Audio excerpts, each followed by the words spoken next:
Welcome into Racing to Win, midweek edition here, which means the focus is Happy Valley on Wednesday night. 9 races coming up for coverage, and we've got it covered for you all right here on Racing to Win. Joined on the panel today by Paul Luddy and Nick Child. And Nick, as the meeting goes on, the better the races gets. It certainly does, Mark. Yeah, absolutely. But I'm sure it'll be absolutely rocking and rolling down in that beer garden. It has been for the last few weeks, and as you say, slow start to begin with, but it really does peak towards the end of the programme. It does indeed, and if you can't wait till the end of the programme and want to get involved with some big money early, Paul, you've got a jackpot and a half. Yeah, this is the biggest one so far this season. 31.1 million going into the triple trio, so it should get over the 48 million mark. So definitely worth winning that, and as you guys have said, the rear end of the card is a lot better. Before we get on with the show and focus on Happy Valley on Wednesday night, the Melbourne Cup will be simulcast in Hong Kong for punters locally to bet on. Well, it's part of the World Tour for the Cup, and it's arrived in Hong Kong, and Nick was out at Sha Tin this morning.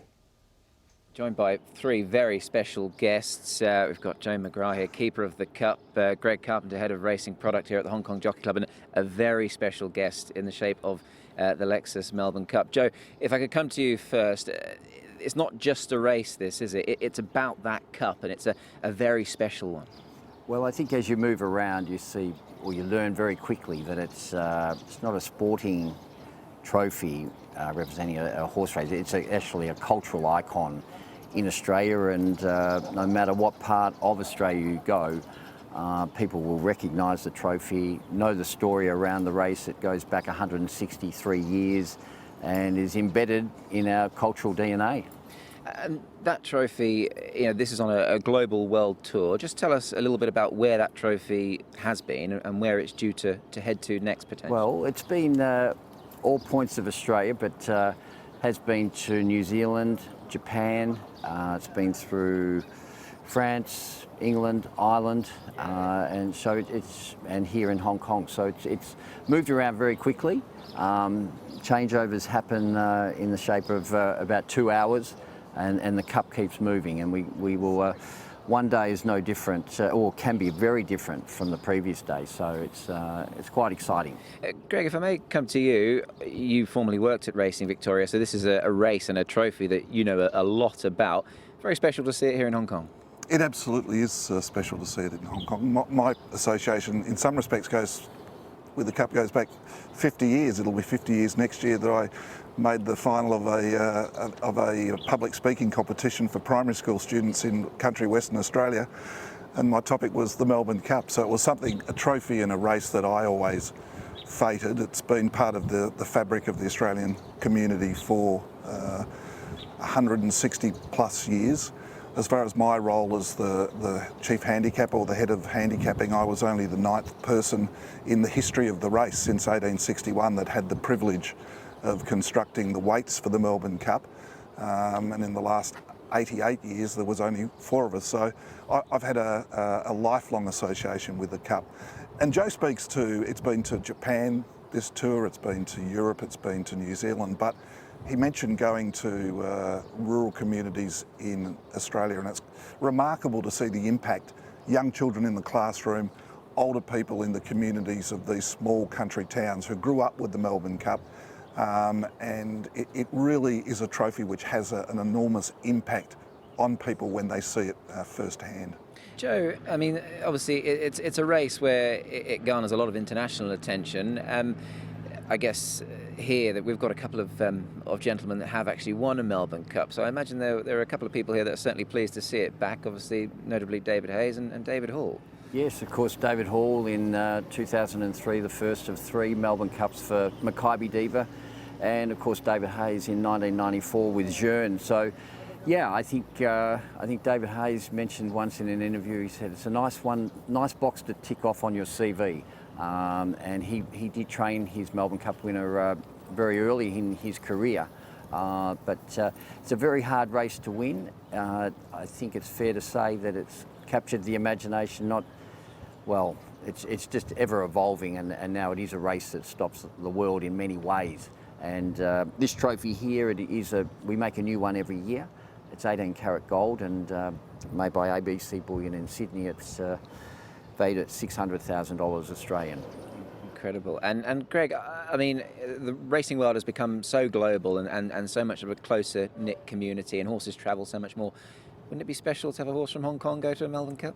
Well, it would. We've actually had 3 compete over the journey. River Verdon for David Hill was the first one to go.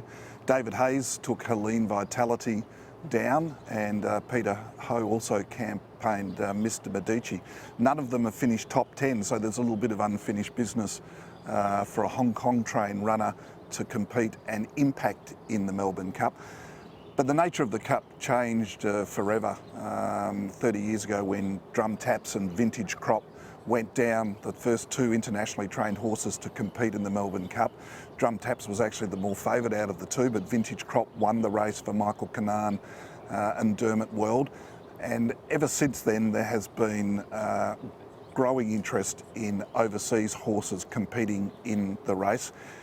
While a Hong Kong trained horse hasn't won the race, the former chairman of the Hong Kong Jockey Club famously sent his great stayer Red Cadeau, trained by Ed Dunlop, down, and he finished second on 3 occasions, beaten in one of the closest finish of all time in the Melbourne Cup by Dunedin, when Michael Rodd thought he'd won the race, but Dunedin, the French horse, won it. So there is a very strong link between Hong Kong owners and the Melbourne Cup, and it would be lovely to see a Hong Kong trained horse compete in a Melbourne Cup one year and make a significant impact in the finish. Yeah, it certainly would, and as you say, there's always that connection. But gents, great to chat to you both. Great to see the Cup, of course, and obviously we look forward to that first Tuesday in November when everything will come to a grinding halt.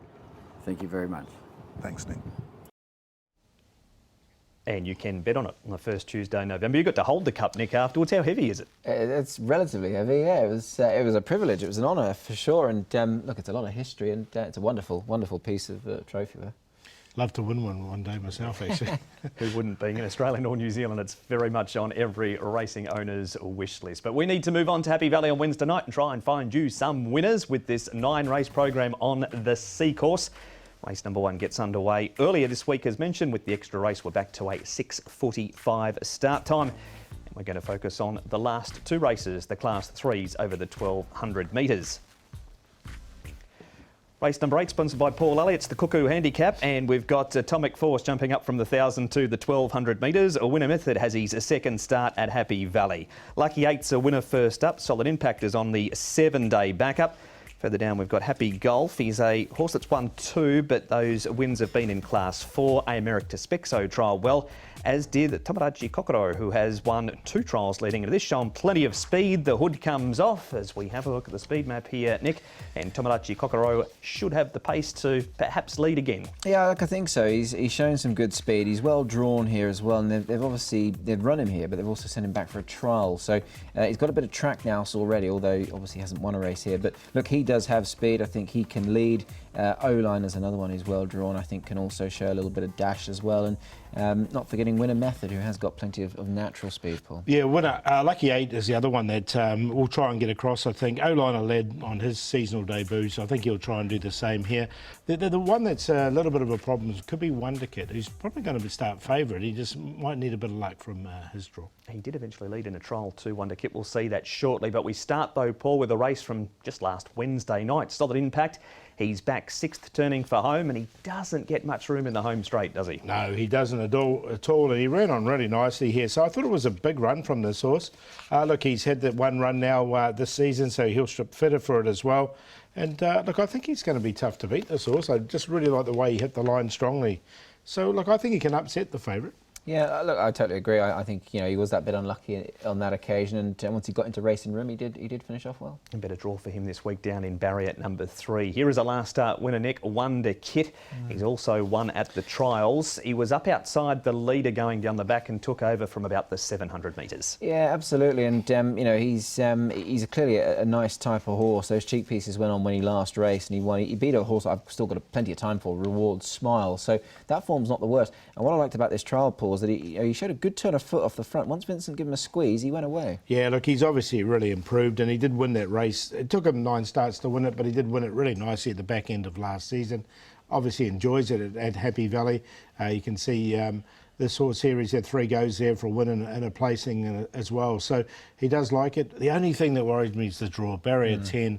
Where is he going to be in the run? I mean, he did lead in that trial, but there's a lot of pace underneath him with O-liner, etc. Yeah, certainly is. He was the horse that got tangled up with Beauty Eternal, didn't he, early doors? So it's certainly come good now. He has indeed, and Vincent Ho rides him. Vincent found some form after a missed start to the season due to injury, but this man, Nick, he certainly hasn't started the season slowly. Francis Loy's team have been on fire. Absolutely, Mark. Yeah, they've been rocking and rolling all right. 8 winners. You can see the strike rate there, just a tick over 30%. That's certainly not bad going, Paul. We'd all like to be going at that sort of rate. Yeah, definitely. And he's got some good chances. I really like Win-Win Fighter earlier in the card. Baby Crystal will come up short. Wonder Kid obviously will probably start favourite, and Sweet Briar has won his last couple, so he can easily extend that record coming up on Wednesday night. Baby Crystal, a newcomer to Francis Barn, formerly with John Size. We move on, Paul, to Hoss. He's had 2 trials. This is the second of them. And on face value, they both look very good. They did, didn't they? And we know that he likes it here at Happy Valley as well.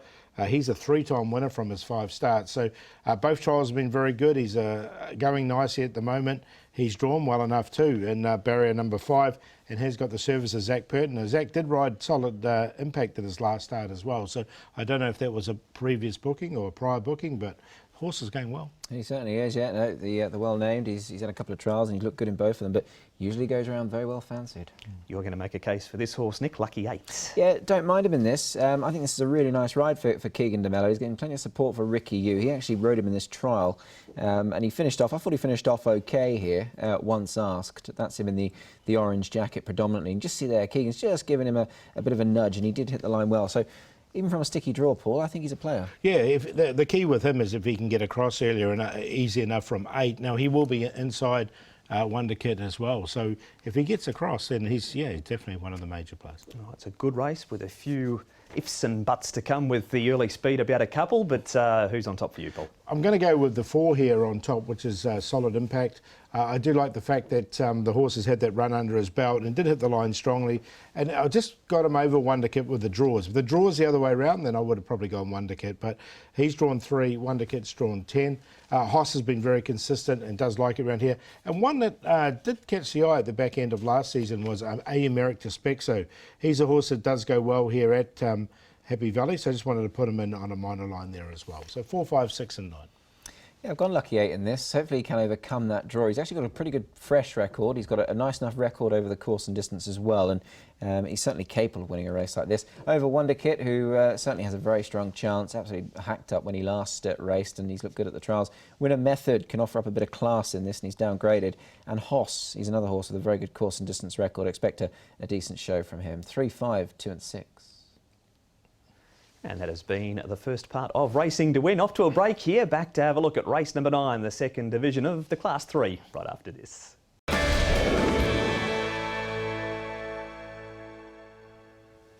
You are tuned to Racing to Win, Hong Kong's twice weekly preview show. We're looking at Happy Valley on Wednesday night. And before we go any further, Paul, it's time for the last run reminder, and it comes up in race number 7. Yeah, look, a horse I liked his last start, Kokshi Musu here. It was wide all the way, this particular horse. We can see the run here. See, he drew the outside. He's about 5, 6, 7, 8, 9 wide there as he comes down. And he never really gets to see the roll the whole race. It was quite a fastly run race early as well. You can see him still way out there. And he was entitled to drop off, still wide. And he just really liked the way he ran on strongly. He was no match for the winner here, but he never gave it up. He never flinched. He'll strip a lot fitter after this particular run as well. And look, he was entitled to drop out, and you can see him actually making up ground there for 3rd. So I think he's primed and ready to go. And he does jump to his favourite distance of 1200 too. Yeah, exactly. So the up and trip and with a good draw. Yep, it is Brenton Avdella on board this week for Casper Founds. That is Paul's last run reminder. On to race number 9 now. We're going to have a look at the card for the night. That's a Class 3 over the 1200 metres, and Reward Smile at the top of the book. We've seen him once already this season. Street Scream's a 2-time first up winner.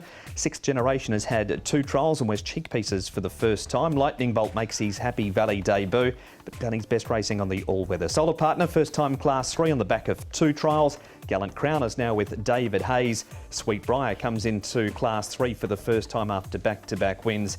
An Amazing Ace switches across from Shard 10 for his Happy Valley debut. Nick, good field. There's some in-form horses in it.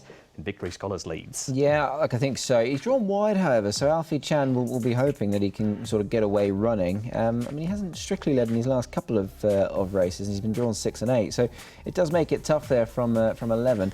Sweetbriar, the horse mentioned already, he's got gate 6, and they might try and be a bit positive on him potentially as well, Lyle Hewitson. And then you've got the likes of Amazing Ace down at the bottom, can press forward, and Family Folks drawn 10. Might just have to go forward from out there, Paul. Yeah, there's no obvious leader at all in this race, and just with the £5 claim and drawn wide, and he does like to go forward, I think they'll just have to be positive and keep pushing on with Victory Scholars. And as you say, horses like Sweetbriar can make it tough for him. Boys' thoughts shortly on the last. Firstly, though, Nick spoke to the jockey of Sweetbriar. It's Lyle Hewitson. Lyle, Sweetbriar is a horse that I guess a few people are looking forward to seeing, but more so, you're probably looking forward to riding him again. Yeah, of course I am. I'm also one of those people looking forward to seeing how he gets around Happy Valley. Of course, we were pleased with the trial, and hence why we've decided to take up the opportunity to run him there. Francis Loy and the team have made no secret that they're sort of bottlenecking at the moment with horses in the Class 3 12s and 1400s, so they need to try some new things, and that's led us to giving him a crack at Happy Valley. And I guess now that you've said that, obviously quite a strategic move. How much of an input did you have into that? Obviously you do know the horse very well. Yeah, I mean, normally you wouldn't want to change a winning formula, but he's up into Class 3 with a lightweight, first run of the season, so I think it's a good time to try something new. And yeah, I had no influence on deciding to go there, but then after the trial I could give a bit of confidence that he got round comfortably. And we know races is different to a trial, but I think it was a good indication that he should go around okay. His performance last time when winning, I thought he was quite tough. Were you impressed with the way he knuckled down that day? Yeah, I think he's a horse that he only does as much as he has to. He sort of takes a bit of riding, but he's got a good kick on him, and then if he's in front for too long, he sort of wonders. And I think just with a little bit of a push over the last 50, it got him to lift his game again towards the end. So I wouldn't say that he was running out of fuel, but he was hard pressed, and he showed a bit of spirit, which is always a good trait of a nice type. His 2 wins, Lyle, have come on good to firm ground. Is he that sort of top of the ground horse? I know you've ridden him on soft as well. Did he give you the feel of a horse that has improved for maybe that slightly quicker surface? Not necessarily. I think he would. I think he would definitely take to a bit of sting up the ground too. Nice strong horse, and he's pretty uncomplicated. So I don't think there's too many chinks in his armour in that respect. Very exciting horse. Actually, his first win, the second, third, fourth, and sixth have all won since. So his form's certainly strong in the book too. Yeah, form's good. He'll make the step up in this grade, whether it's now over the 12 at Happy Valley or further at Sharton, I'm not too sure, but he's got the ability to progress a bit more too. That's Lyle on Sweetbriar, Nick, and this is what Lyle has done the last couple of meetings. He's certainly found plenty of form. He has, yeah, absolutely, and great to see. Obviously, Sweetbriar does look a decent chance for him, and a really nice ride and a nice horse to look forward to, Paul. Yeah, no, definitely, and won his last couple. And he's riding really well at the moment. SJ Torben, I think, is a chance as well. Awesome Treasure, another horse is a chance, but I think Sweetbriar stands out there, doesn't he, as his best chance. And this is what he's done so far. He looked to get around Happy Valley fine in that trial. Yeah, no problem whatsoever, did he? So, look, it shouldn't be a problem too much for him. He's drawn nicely there in barrier number 6. So, look, with that trial under his belt, he's had a little bit of experience. I mean, it just comes under lights for the first time. It's probably the only query, isn't it? Yeah, I agree. I think the lights is probably the biggest thing, racing at night, whereas he did handle himself well around the track. Oh, good push for Sweetbriar. We're heading to Chungfa now, Nick, for our replay of Street Scream. He runs third in this. It's a good time to catch him. 2-time winner first up, 4-time winner over the course. And the horse that he's just coming off the heels of is the first up winner, Rising from Ashes. Yeah, absolutely. There he is. And there's yellow and pink colours there. So, yeah, look, the trials form looks OK. And you certainly hit the nail on the head there, Mark. Obviously, time to catch him is fresh, 2 from 7 fresh. He actually won his first 3 races last season, rose from a mark of 61 to to 84, culminating with a win off 75, runs of 77 here. So probably getting back to an attractive sort of mark now, Paul. Yeah, just like he's just higher than that winning rating slightly, isn't he? And he has to carry 132 against some quite horses that are coming through, like Sweetbriar, who only has to carry 117, for example. Other horses like Solar Partner, who's won his last two as well, carries 120. So that just worries me a little bit with him. Our next trial, Paul, now seizing the moment. We've seen so many of John Sizer's horses over the years trialled at the back of the field and not asked to do anything. Juno Flash is in this race. He runs earlier in the program. Seizing the moment, he was very good. He won the trial and did it under a strong hold. Look, I've included him on the back of this trial, and plus he ran pretty well. He didn't have much luck at the back end of last season. Now he's won on 75, and he's at this rating of 76. So a little bit similar to Street Scream in that respect, but he's going well at the moment. And as you say, look, John Sizer's horses always take a bit of time at the start of the season, but he looked forward. Yeah, I mean, as you say, he's actually £6 higher than his last win, but as Paul alluded to, he has won off a higher mark, so he's capable. And I think, yeah, John's horse is quiet at the moment, but certainly nothing to get too concerned about. John's horse is in this trial too, Nick. We'll get your thoughts on Reward Smile because he has raced since this trial and finished down the track. He's a horse that's placed second up, carries the top weight again, so he has raced since then. Sixth Generation is the other one. He had a very quiet trial after this one, so asked to do a bit more this morning. He's won 3 from his last 4. He has, and do you know what? I think that's probably going to be his undoing slightly, is that he might just be paying the price for it. I mean, winning 3 on the bounce like he did. I mean, Street Scream, we mentioned him doing it last season. It can take a bit of a toll, but look, the trial's okay. As for Reward Smile, certainly not willing to give up on him just yet, Paul. I was disappointed with him last time, and I don't mind saying it because he was pretty poor. But I think he's better than that. Yeah, I agree. I've included him because he'll be fitter for that run under his belt. He's going to carry the big weight. It's drawn nicely in barrier 4. The other thing that I didn't like about the other horse, Sixth Generation, is just his barrier draw. He's going to have to go a bit further back than he would like as well. All right, Reward Smile drew barrier number 7 at his first up assignment. So as Paul said, a better draw for the top weight. Couple in this trial too, Paul. Victory Scholars has had 2 trials. He's been a touch disappointing. Now, Solar Partner was a horse you were with plenty of times last season. He draws nicely in 2. Keegan DeMello rides for Ricky. You've given 2 trials as well. What have you made of the trials? As we roll it here, you can see he's certainly being pushed along at the furlong. Yeah, look, I mean, these are all weather trials, aren't they? And you can see him really being pushed out. So, look, I just think he's going to come on from these trials. He's drawn nicely in barrier number 2, has Solar Partner. He's dropped 13 pounds from last season, so I think he's fit enough to run a bit of a race. And that's sort of the penny drop for him last season. Like, he always looked like, I mean, remember he used to miss the start by lots and do things wrong. He did one night, didn't he, by about 5 lengths or something. Yeah, and then ran second or third by Happy Trio, I think, or Happy Soul. But then he's won his last 2 races, and I just think this horse, the penny dropped at the back end of last season. I think he's got rating points in hand. I think so. And interestingly enough, I think we always make a point, a more salient point of headgear going on. This guy had cheek pieces coming off, and he's actually won his last 2. So clearly that's helped him in some respects. And Keegan DeMello, I think, watch out for him Wednesday night. He's got some nice rides. All right, I'll put a mark next to Keegan's name, and he does partner, Solar Partner, which figures where in your top 4, Paul? Got him on top, Solar Partner to beat Sweetbriar. Look, there's not much between the 2 of them, but I went 7 to beat 10. They're both really good progressive horses, both come in at really good racing weights as well. Seizing the Moment and then Reward Smile, the 2 John Size horses, 3rd and 4th. 7, 10, 3 and 1. Yeah, very keen on this horse down at the bottom, Sweetbriar. I think he's a really nice horse going forward and interesting coming to Happy Valley as well. So he'll go on top, but over Reward Smile, who I'm certainly not willing to give up on just yet. Hugh Bowman has ridden him in the past. He is on Wednesday evening. Solar Partner, I think, has to go, and he's in very good form. And Street Scream, look, he's a 7-year-old. I don't think he's improving any, but this is the time to catch him, if ever. 10-1, 7-2. The boys' thoughts for the last, pretty similar there. Sweetbriar and Solar Partner well represented in race number 9. But it's almost the end of the show, Paul, and you know what that means? We need a best, we need a long shot, and you might as well throw in a play too. Yeah, definitely. I like a horse called Super Eagle as my best. Coming up, he's in race number 6, this horse, Super Eagle. He's run second at his last 2 starts, and run really well. Here's one of those seconds. You can see him, he got into the clear here and finished off this race really nicely. Couldn't quite pick up the winner, but just really like the way he kept fighting. Mega Bonus got first run on him, and you can see him there coming through the middle. Thought he was brave. Both times he's had to come through smallish gaps too, so I think he's ready to win from a low draw. Super Eagle's the best. And as far as the long shot's concerned, Beautyverse won fresh up off a rating in the 80s. He's now rated in the 70s, Beautyverse.